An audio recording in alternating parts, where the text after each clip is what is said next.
Hello friends, welcome to another exciting episode on my travel channel. Today we are diving into the charm and history of Quebec City. Get ready to explore a city that seamlessly blends old world European charm with North American flair. From historic landmarks to breathtaking views, this escapade promises an experience you won't want to miss.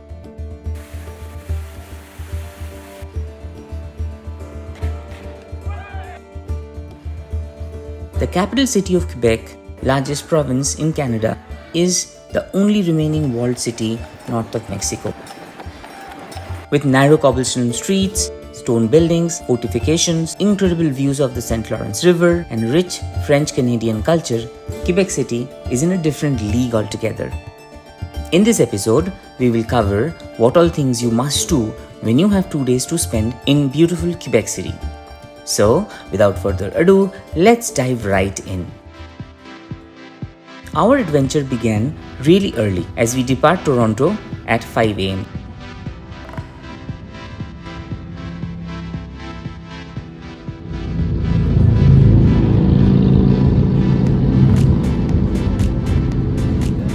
We took a little detour from 401 East, going via Thousand Islands Parkway. After a couple of gas stops, including one at en route, we entered Quebec.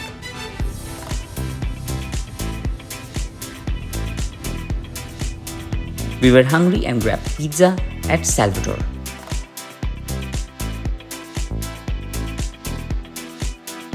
So finally, after a long 850 kilometers drive, we arrived at the picturesque Quebec City. We parked by the St. Lawrence River at 130 Rue des Sapeurs, which offers a 4-hour free parking. We are parked at a place very close to the Citadelle of Quebec or the Plains of Abraham. So that's actually right there. Plains of Abraham and Citadel of Quebec.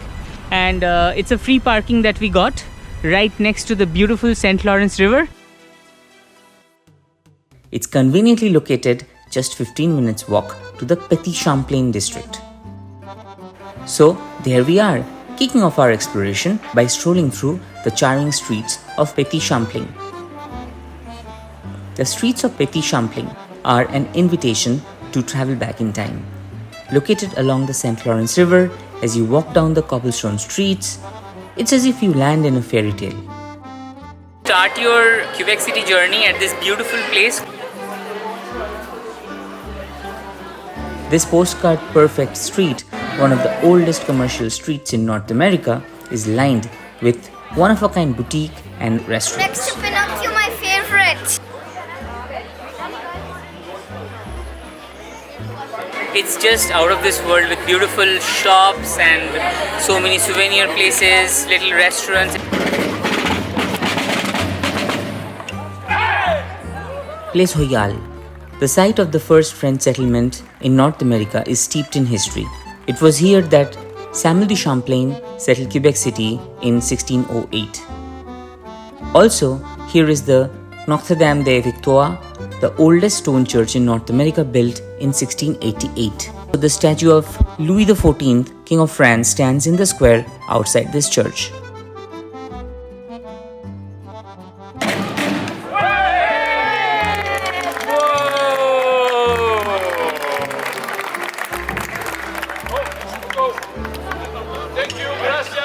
Merci beaucoup.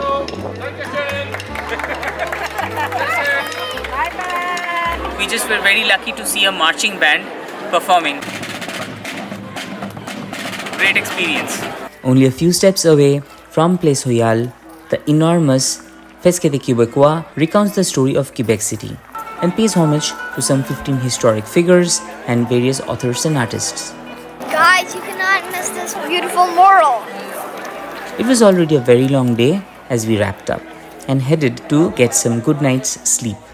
Our hotel was at an excellent location in the town of Boischatel. The morning views were awesome, especially of Orleans Island Bridge with Quebec City at the background. We parked at the same place as last day and headed back to Petit Champlain. We are parked at the same place that we did yesterday, and we are heading to Funiculaire first. Take this opportunity to click some of the most Insta-worthy pics at the Umbrella Alley. Our first activity of the day was taking a ride of the Funiculaire, which serves as a direct link between the Petit Champlain and Dufferin Terrace. View the St. Lawrence River and Lower Town from an interesting vantage point as you travel up or down the cliff face at a 45-degree angle, scaling a height of approximately 300 feet. The upper level entrance is on Dufferin Terrace near the Fairmont Chateau Frontenac. As we exit the funicular, iconic Fairmont Chateau Frontenac beckons as we take it in its majestic beauty from every angle. Chateau Frontenac was completed in 1893, designed by American architect Bruce Price, and was built by the Canadian Pacific Railway Company. Frontenac is situated near several major historic attractions within the historic district of Old Quebec's Upper Town. So guys, this is what we have been waiting for, the Frontenac Hotel and the amazing Dufferin Terrace. East of Fairmont Chateau lies Dufferin Terrace. The Dufferin Terrace treats us to stunning vistas of St. Lawrence River and Lower Town. At this place, you will always find street performers, musicians showcasing their art. You don't have money? No problem, you my special guest.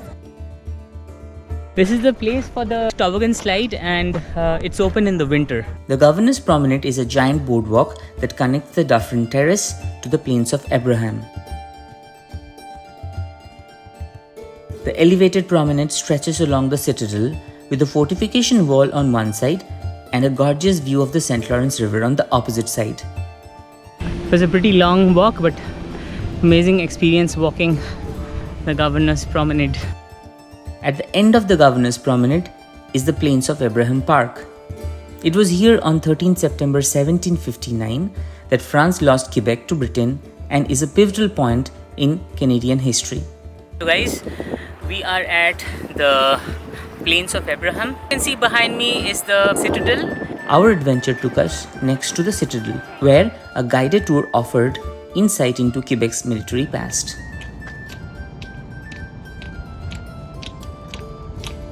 The Citadel has the star-shaped form, which is characteristic of Vauban fortifications designed by renowned military architect Sébastien Vauban, who served under King Louis XIV. You get breathtaking views of the city and St. Lawrence River from here. Admission fee includes access to the museum exhibits. Wonderful job, Marcus. Next, we walk down the old city to explore the city's fortifications. Quebec's Old Town is the only North American fortified city north of Mexico, whose walls still exist. It was declared a UNESCO World Heritage Site in 1985. We then walked by the Quebec Parliament. In front of the Parliament, there is the Tourny Fountain, adored with numerous figures and water jets. It is truly majestic. Did you know the famous motto "Je me souviens," found on all Quebec license plates, was created by Jean-Étienne Tache, designer of the Parliament building? We then walked all the way to the Notre-Dame de Quebec Basilica. We went past the old town alleys adorned with artists showcasing their paintings, patios filled with tourists sipping their afternoon wine. All in all, such an amazing vibe that it honestly feels as if somewhere in Europe.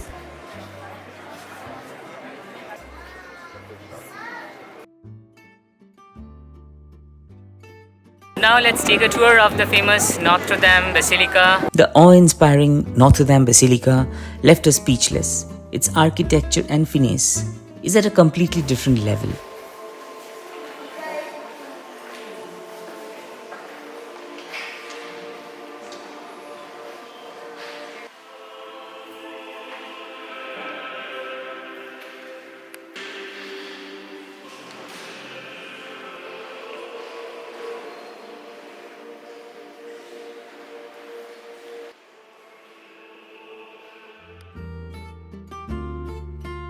After this, we came back to the Dufferin Terrace, where we had some amazing gelato purchased from a sandwich shop, 1884. It was now time to descend the Breakneck Steps to the lower town. The staircase starts right at the corner where the Funiculaire is and connects Dufferin Terrace to Petit Champlain. Built in 1635, this sharply inclined stairway embodies the iconic vibes of the old Quebec City.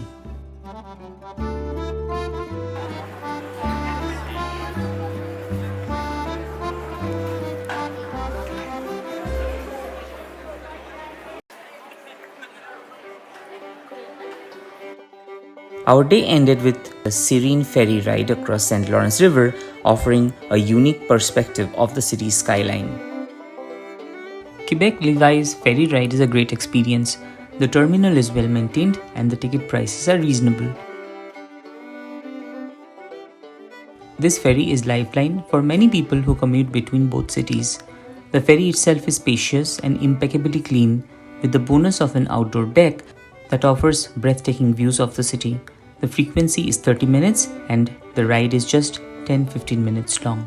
One side you have Quebec City, the other side the boat goes to Levis. The Quebec boat tour was always on my list and finally made it. It's really an amazing experience. Our final day treated us to breathtaking Montmorency Falls, a stunning natural wonder that leaves us in awe. You cannot miss this amazing sight even from the highway. Only 15 minutes from Old Quebec, Parc de la Chute Montmorency is a spectacular 83-meter waterfall which offers various activities such as zip lines, cable cars and so on.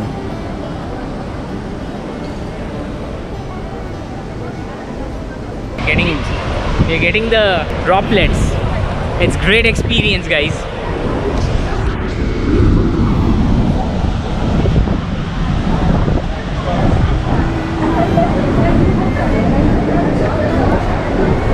It's so gorgeous. Enjoy the rainbow. Although we can walk all the way to the lower basement, but we decided to go back because it was already a long day and we have to drive 10 hours. So I think we should call it a day. And there you have it.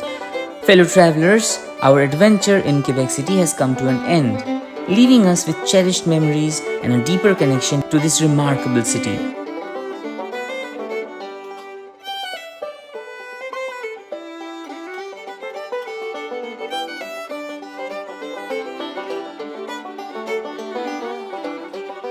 Hey guys, that was Quebec City. Hope you liked the video. Like and subscribe. If you enjoyed this journey, remember to hit that like button and subscribe to our channel for more exciting travel escapades. Until next time, keep exploring, keep wondering, and keep the spirit of adventure alive.